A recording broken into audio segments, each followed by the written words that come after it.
If you have joined our session, Lucas' session in the past, you know that he will be sharing a lot. There will be a worksheet that we will be following. We will share the URL with you later.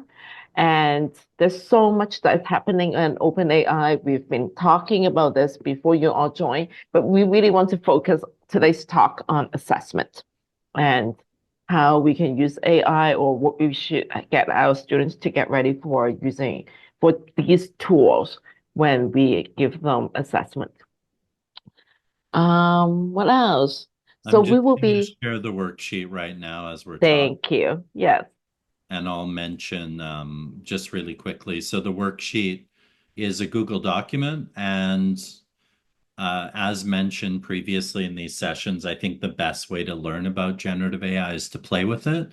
So we encourage you to open the worksheet. We have a number of challenges throughout the session and also a link to all your resources because we have an hour and a half today. But I think thinking about AI and assessment is such a huge task right now. Hopefully, this worksheet can help you out do that a little bit. Yep. Yeah. Yep. So just talking about how Gen AI is driving assessment practice transformation and some of the approaches that we can take as educator, as the instructor, what we can take to use Gen AI and assessment. And towards the end, we would like to have some open discussion about how are we preparing for next term, for term two, now that the exam season is almost over, now getting ready for term two. So over to you, Lucas. Wonderful. So I'm going to jump in and just another couple things about this workshop. I think as you know, we've been doing assessment workshops for now almost 2 years. I think looking in the room, a lot of you have been doing AI assessments, you have been integrating AI. And when we first started doing this, it was a lot of transmission. I hope now it's a time of sharing, and we can also share what we're doing, what we're thinking about when we use generative AI and when we integrate it in assessment. So we'll give you space for that today, but really encourage you to share. I think we've moved beyond the time when we can have expertise. Right now, everyone's an expert in their classroom. So I'd like to start by talking about the idea that Gen AI is driving assessment transformation. And I think early on when we were talking about AI with Gen AI 3.5 or ChatGPT 3.5, there was an underestimating of the capabilities. I think in the last 2 weeks, even, we're starting to see more and more increasing capabilities of these tools. And I think for many of us, we're realizing that generative AI is transforming assessment at university and it's necessitating a transformation. So I'd like to spend the first few minutes talking about that, and then we'll do an activity around it. And we wanted to start each section today with kind of a big question to think about.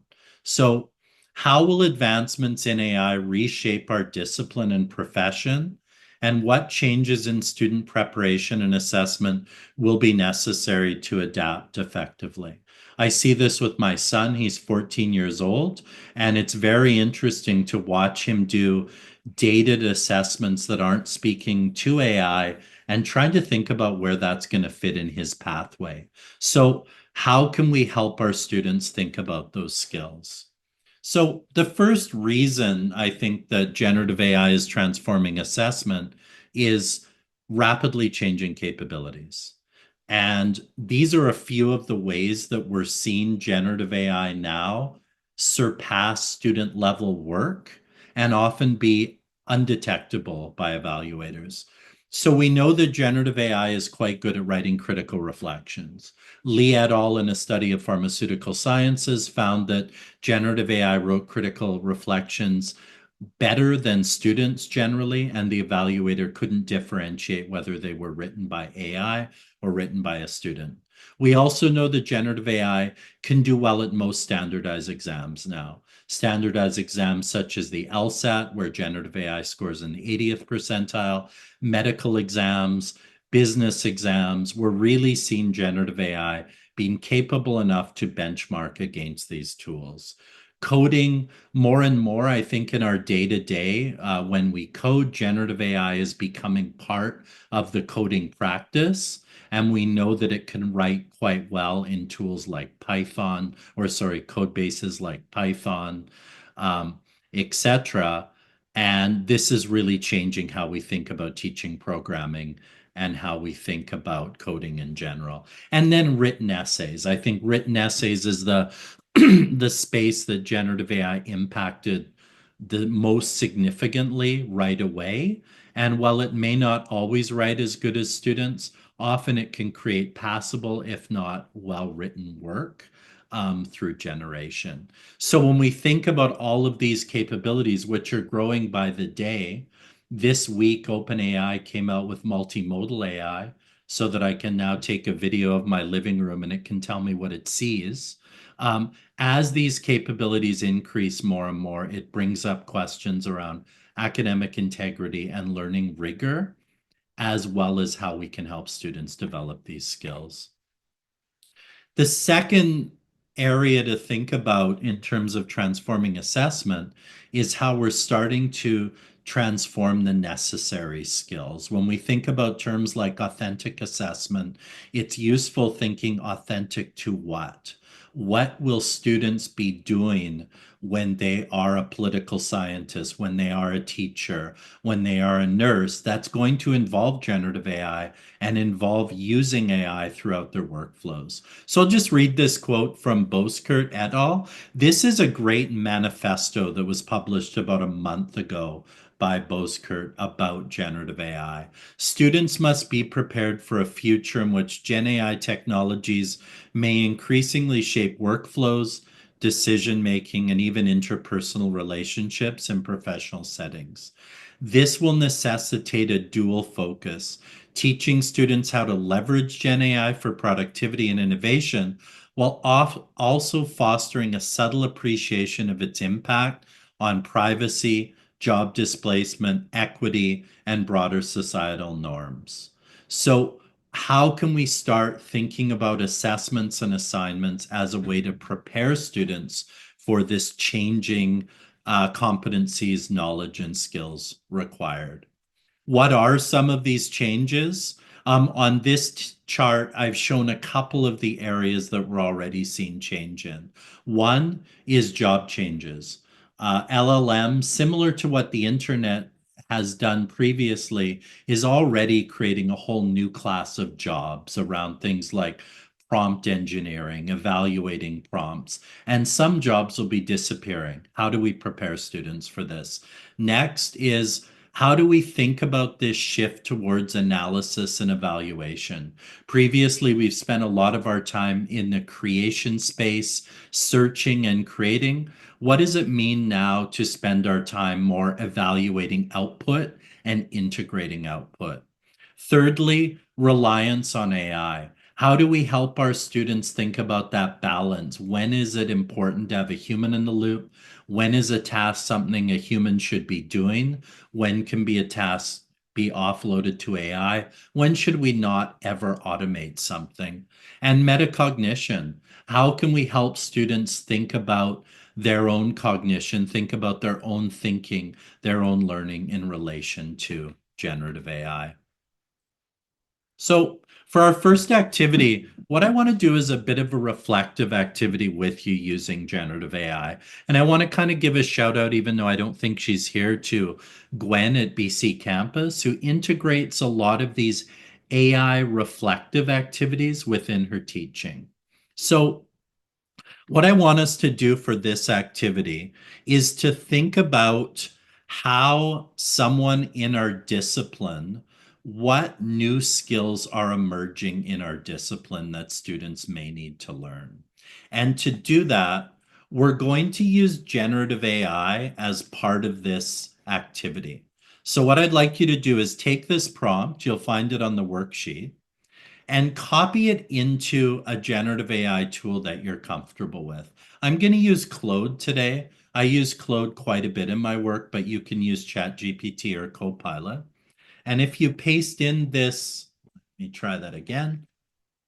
And if we paste this in, what you're going to see, oh, sorry about that. One more time.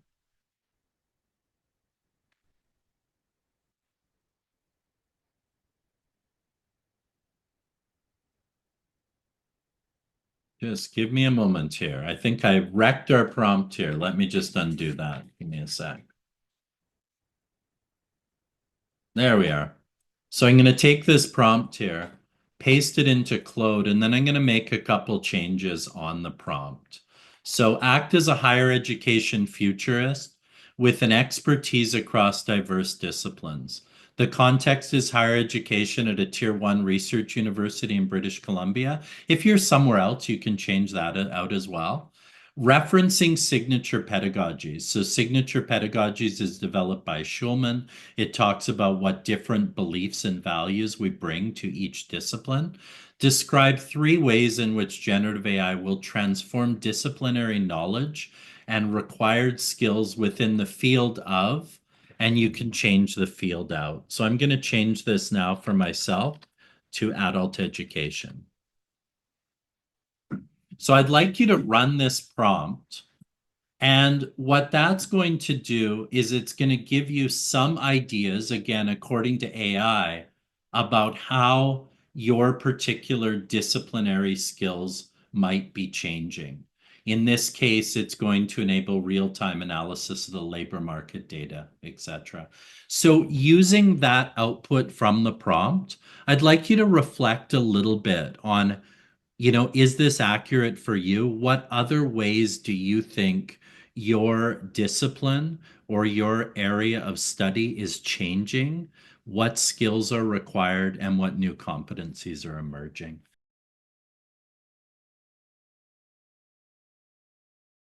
In the previous section, I think I was really looking at why transforming our assessments or thinking about new approaches to assessments is important. And what I want to look at now with you is the how a little bit and how we can start think about doing this. And again, inviting all of us to share their approaches to doing this. I'm just going to share one approach today. And can I get a thumbs up now in the using the virtual thumbs up if you've heard of the AI assessment scale by Perkins et al. I'm just going to take a look. So I see one or two thumbs there. So we're going to be basing a lot of the rest of this workshop on the 2023 assessment scale that they created. Since then, they've come out with a revised assessment scale. I find this one a little bit cleaner to work with.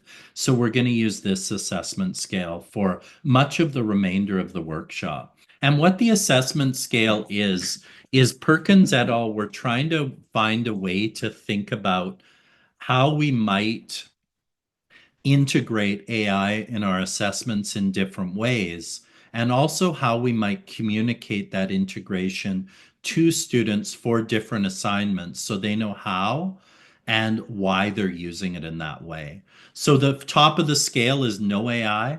These are assessments where AI is not to be used. And we're going to explore each of these steps in the scale in more detail momentarily.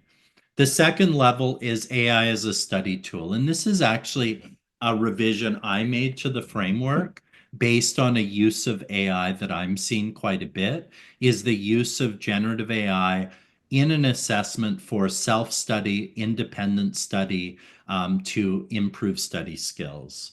Number three is idea generation. So using generative AI as a tool for drafting, for brainstorming, for ideation, for designing. Next is AI assisted editing. And I'm not going to talk much about, I'm going to talk very little about this today. This is where we're using AI as an editing tool. Next is AI output evaluated. This is when we're using AI to help students develop evaluative judgment and evaluate and build on AI outputs. And finally is full AI. So when students are able to use AI throughout an assignment or throughout an entire course, as long as it's cited in order to build new skills with generative AI. So in a moment, I'm going to start walking us through each of these, but this is a good quote from Perkins et al. about the purpose of the scale. So rather than attempting to control AI use, the AI scale supports transparent conversations between educators and students about appropriate AI use, while simultaneously encouraging assessment redesign to account for the specific level of the scale selected. Before we get into the scale, though, I want to think about some larger considerations that we need to have when developing assignments, regardless of where they are on the scale. Number one is student privacy. And we've talked in previous workshops about the privacy challenge that AI is creating right now. That is, we know lots of data is going into these tools. We also know that these tools are very vulnerable to data breaches. We also know that a lot of the data going into them is being used for training. Next is communication guidelines. Students that I've spoken to often still are very confused about when it's appropriate to use AI. This can happen within a class. It can also happen between classes where some instructors are very punitive about AI use, other instructors are open about it, and it's very difficult for a student to decipher when and how they can use it. So clearly communicating its use. Number three is learning and equity.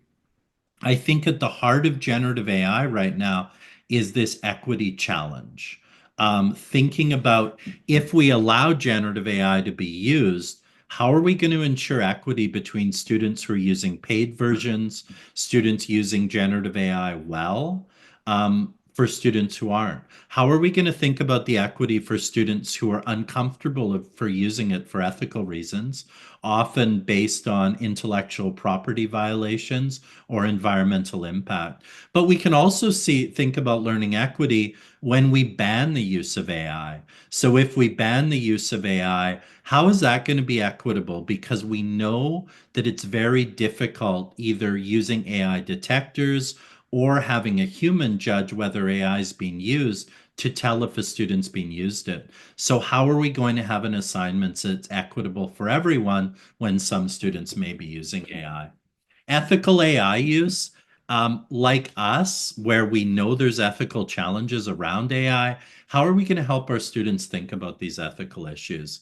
Human AI interaction, how are we going to help our students understand when it's important to have the human in the space, when it's important for them to learn something rigorously versus when they can use AI as a partner or to offset or augment some of their work? And how are we going to help students reflect on their use of generative AI tools? As we know, reflection's a key aspect of learning. It's also how they're going to be able to use these tools ethically and understand when and how to use them. So let's start going through the generative AI scale. And in each of these sections that we talk about, we'll have a short activity where you can go in and either play with a reflective prompt or play with another prompt. So the first section is no AI. These are assessments where the assessment needs to be done completely without without AI assistance. This level ensures that students rely solely on their knowledge, understanding, and skills. And I think one of the challenges in this space is determining what exactly are those areas where students need to learn without using generative AI. And we're going to explore that in a minute. And one way to think about that is this question: what do students need to know, do, and value in your discipline that need to be developed without the use of AI? So, what are those key skills? We can also think about the challenge of mitigating its use. And again, thinking of learner equity. So when we want to have an assignment, when we know that students can't use AI for the assignment, how do we ensure learner equity and how do we ensure all students won't be using AI? And this is a changing space right now. As noted, AI detectors tend to have around a 34% accuracy rate according to research. And they also have consistently captured students who are second language learners, who are neurodivergent, who may write in particular ways. So AI detectors can't always help us.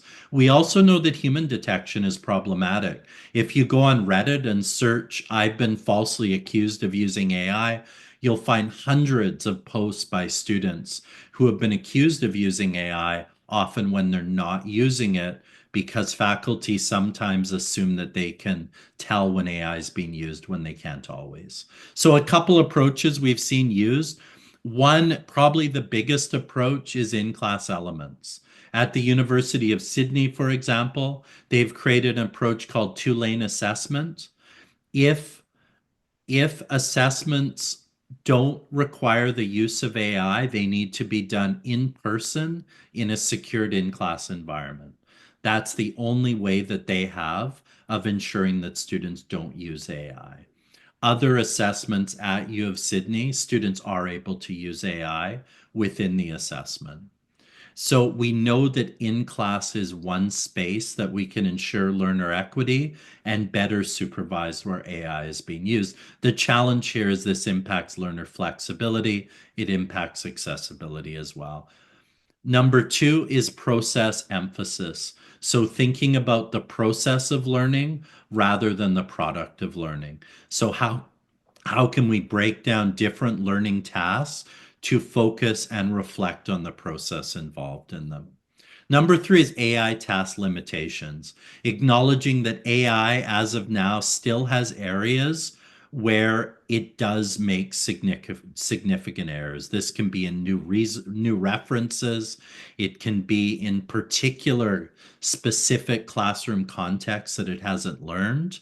But these limitations are lessening. Grading schemes. Again, thinking about how we're setting up our grading scheme in order to move the grading around so that we can have, when there's no AI, we can think about having more grades if it's in class. If it's something where students may use AI, even though you don't want them to, applying less grades to that. And finally, multimodal assignments. And I think this week, the idea of multimodal assignments, having students submit video, having students submit podcasts, has changed quite a bit as programs like video creators from Google, OpenAI video creators such as Sora have come out, and podcast creators from Google. But for now, there's a little bit of a space in multimodal assignments. So when we don't want AI to be used, those are some approaches we can take. And moving on a little bit, I want to do another activity with you. Again, using AI as a reflective tool. And this activity is kind of a play on the activity Think, Pair, Share. It's called Think, Chat, Share. So what you're going to do for this activity is, in a moment, I'll give you 4 minutes.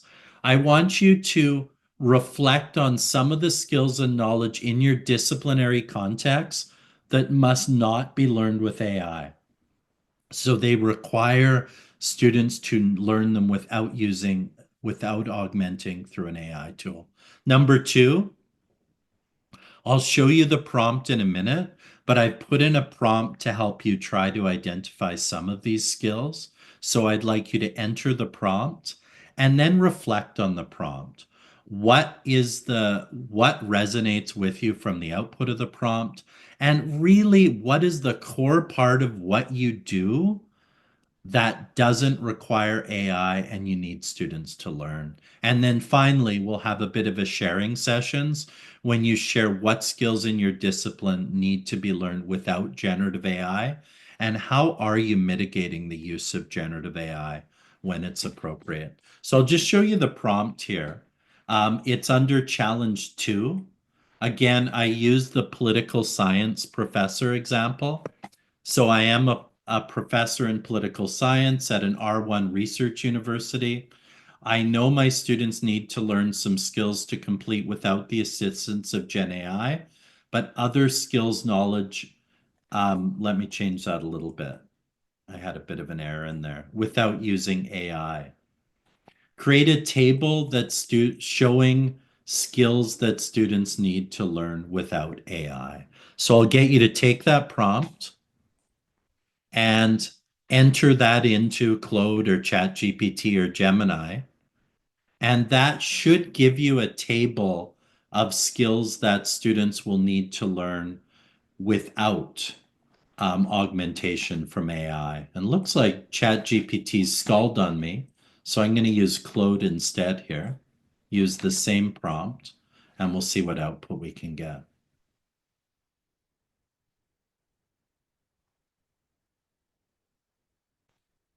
So it's going to give me some skills that students may need to learn without using AI. An example of this is oral discourse. I'm not sure I agree with a lot of these, perhaps original synthesis, research network building, etc. So I'm going to give you 5 minutes now. Actually, let's go 4 minutes, and I'd like you to do this on your own. So run the prompt. Think about what skills, what is the core of your discipline that students need to learn without generative AI. So go ahead. I'll start my 4 minute timer again, and then I'll get 3 or 4 people to share.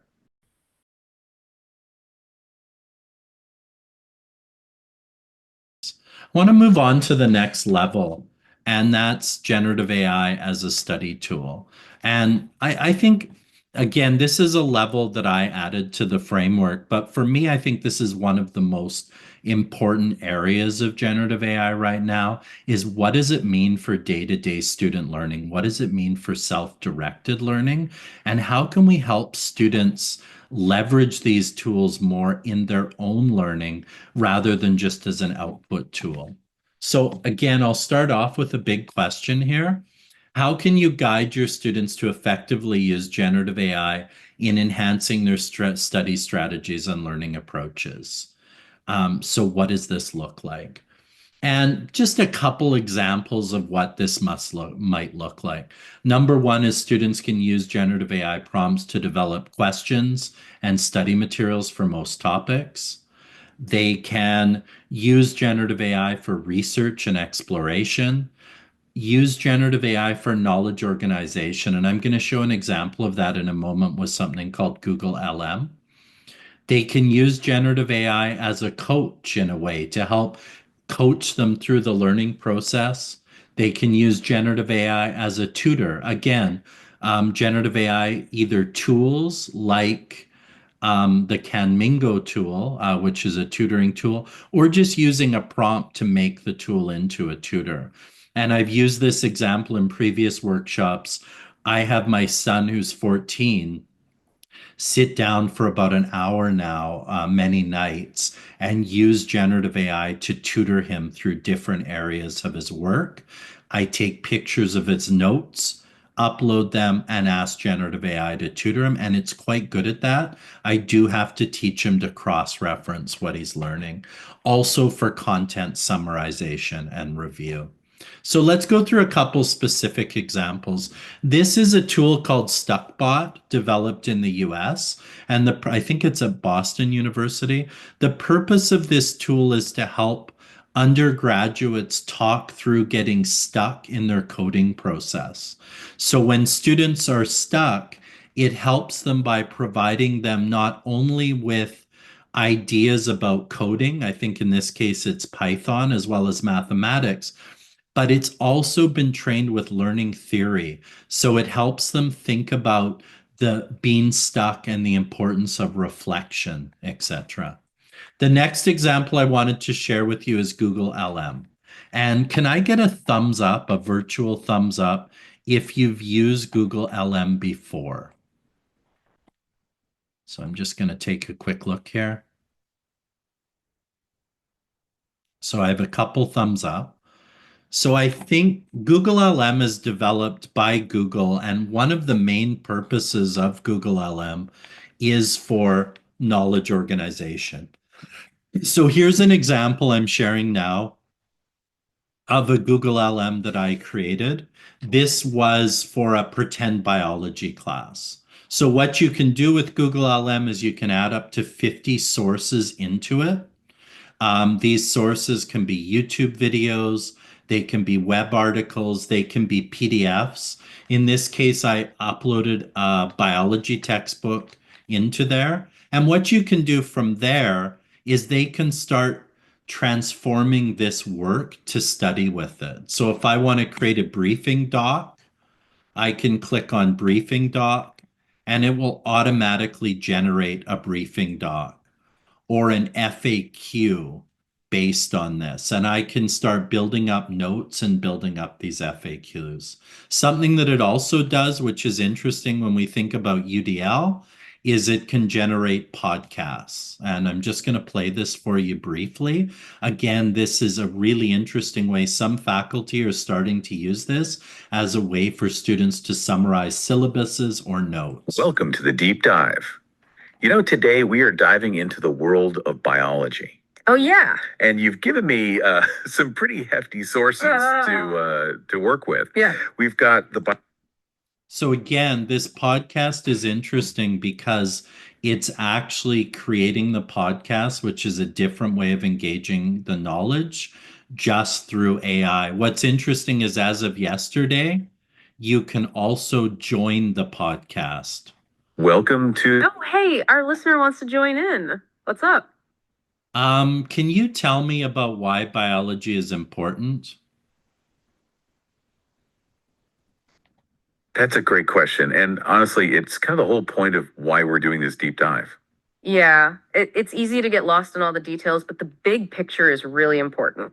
Our textbook actually touches on this, mentioning that discoveries in biology can affect us in very direct and important ways. Absolutely. It says that we depend.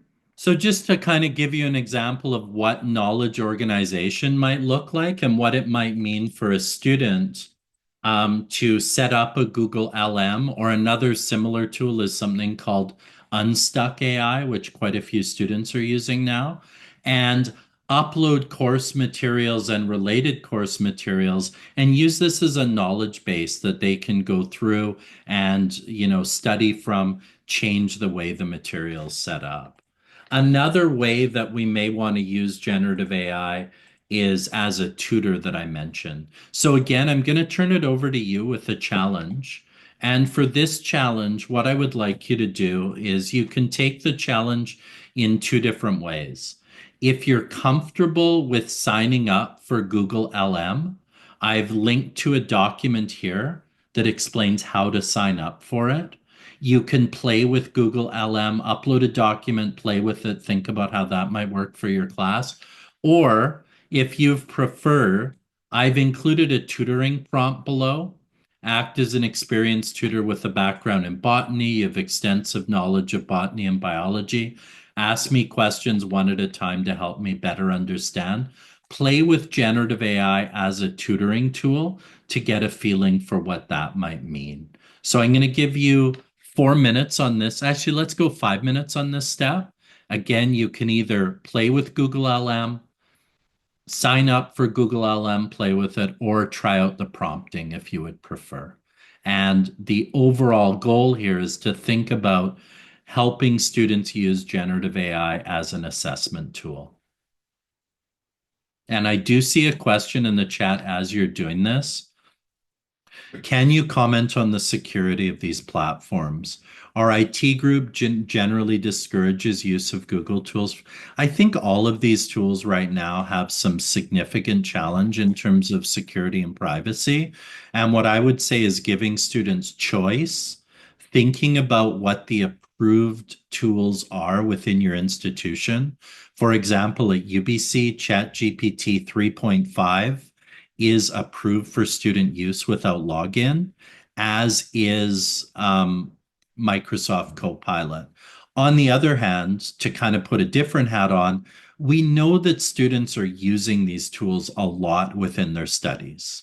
So it's also important to help students make decisions themselves about how they're going to use these tools in their studies and choose between different choices. But thank you very much for bringing that up. It's a good question, and I think it really links to helping our students develop literacy in this space. So 4 minutes left on this step, and then I'm going to get you to share back in the comments.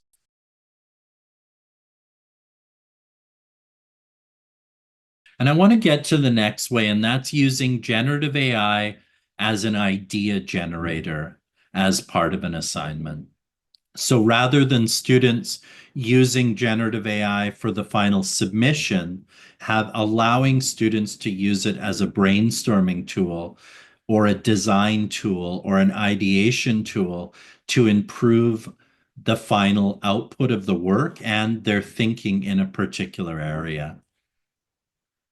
So again, a question to start us off: how can generative AI be used in your course as a tool for drafting, brainstorming, or ideation? And I wanted to share a couple examples. These are from Leon Furze's blog, and he was one of the folks who helped create the assessment scale. So art, using AI-generated concepts for traditional art creation. Mathematics, generating AI-formulated problems to practice with. Creating historical timelines. Analyzing data for experimental testing, or coming up with ideas for scientific experiments. Suggested compositions for music. So just a couple of different ways we might use it as a brainstorming tool. And I wanted to share an example from UBC. Carrie Grain, who teaches in ADHD 328, Social Institutions of Adult Learning. She has students envision what their ideal learning environments are, and they enter these visions on a Padlet. Padlet, if you don't know it, is a whiteboard tool that has AI integrated into it. And Padlet generates 4 images of an ideal learning environment. They then go through those images, they decide which is their favorite, and they reflect on the symbolism and connection to course readings. So in this case, she's using generative AI as a creation tool and embedding it within an assignment. And I wanted to give you another example of brainstorming, and just to kind of think about some of the strengths of generative AI in this space. So the brainstorming that I created is this prompt here: create a phylogenetics tree between behavioralism and instructional design. So one of the things in terms of brainstorming that generative AI can be quite good at is crossing different domains of knowledge. In this case, I'm using a phylogenetic tree, which is from science, and I'm combining this with education and behavioralism. And let's see the sort of output we can get from that.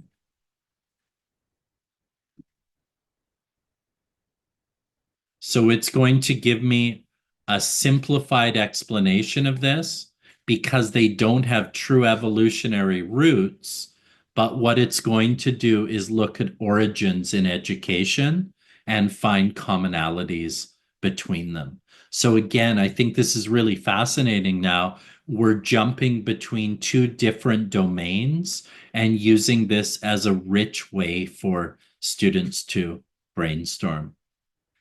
The second example I wanted to give you is again from Leon Furez's blog around this.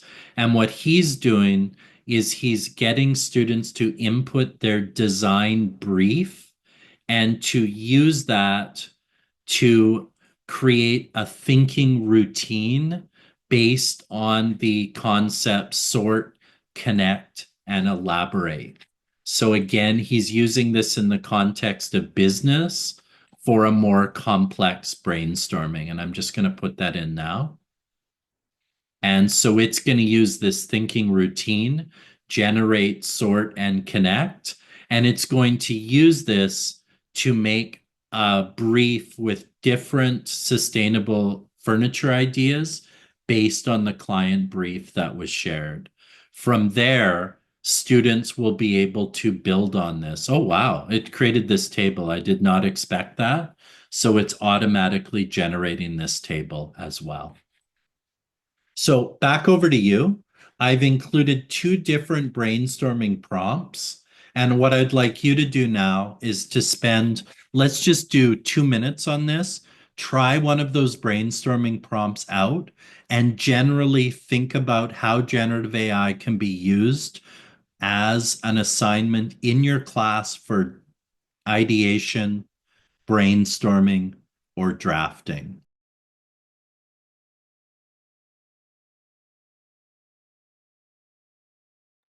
So the next level I want to talk about is AI output evaluated. And I think out of all the different levels in the assessment scale, this is probably the most common use of generative AI that I'm seeing right now.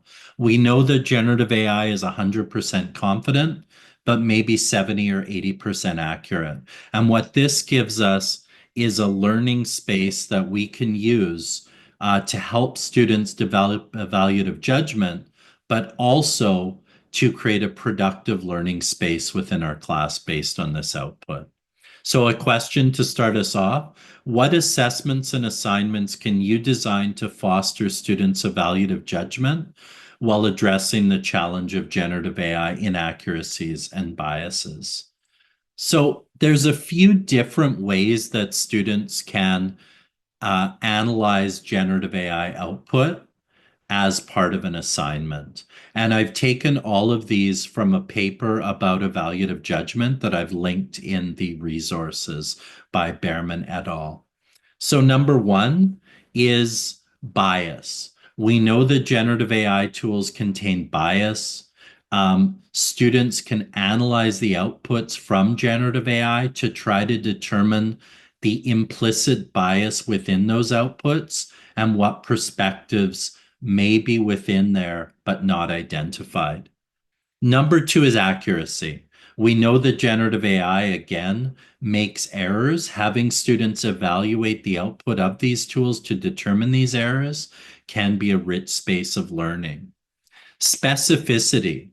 In many of these workshops that I'm running, I get the feedback that the output that generative AI generated was good, but it lacks specificity.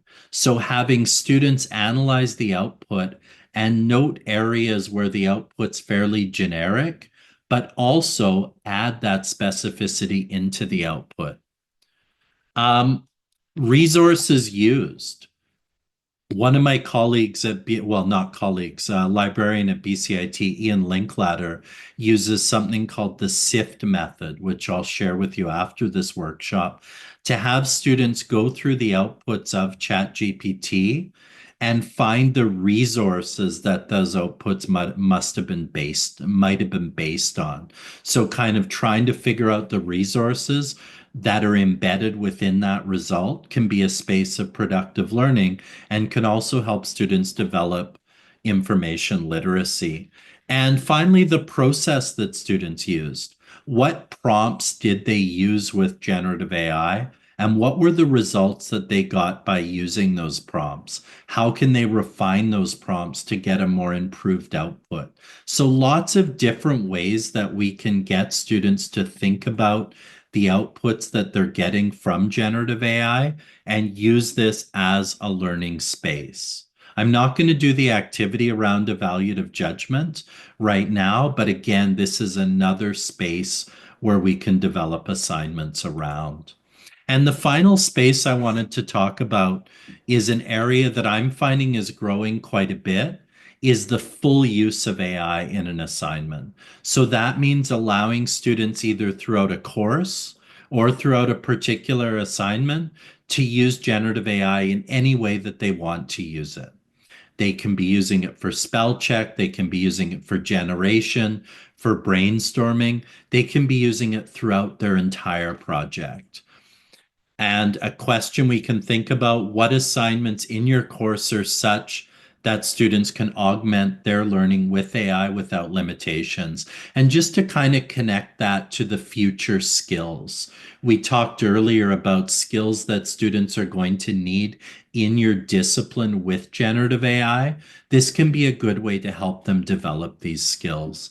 Some examples that I'm seeing at UBC and at other institutions: one that's quite common in computer science is using generative AI as a coding copilot. Generative AI can still not write code as effectively as students, but quite a few instructors now are allowing their students to use generative AI throughout an assignment or an assessment process, as long as they acknowledged its use. And students are having to figure out when it's effective, when it's not going to work as well. Number two, this is from a BCIT presentation that I saw recently, was instructor in architecture was having students use generative AI to create speculative architectural designs and then reflecting on those designs. Number three, a colleague of mine who was teaching in engineering, Weaver Shaw, has her students, and this kind of links to Benita's point here. Actually, sorry, I'll jump to the bottom one first. She has her students in engineering use generative AI throughout an entire engineering project. They're able to use it throughout the course in any way that they want, as long as they cite it. She mentioned a couple interesting things about that. She said at first the students were very reluctant to use it. They had been so used to having instructors be punitive about their AI use and restrict it. They were afraid to just be able to use it as much as they want. Another kind of key piece of that project she mentioned is the project itself involves hands-on work, and therefore AI wouldn't be able to do the project for them. So that allowed her to really open it up and allow the students to use it as much as they want. One thing that she mentioned was that the quality and the creative output of these projects was much beyond anything she had ever seen, and she found that really inspirational. And finally, to link with Benita's point about communicating science, a communicating science instructor at UBC for a communicating science project allows students to use generative AI, again, in any way they want to communicate a scientific concept. And what she mentioned is that the creativity she saw was far beyond anything she had seen before. She said students were generating children's book, they were generating podcasts, but she still felt that her learning goals were achieved. So a final example at UBC is again around coding. Kinchi 2 for industrial ecology and sustainability engineering allows his students to use generative AI to code Python. They can use it as much as they want. There's no restrictions. They just need to cite its usage.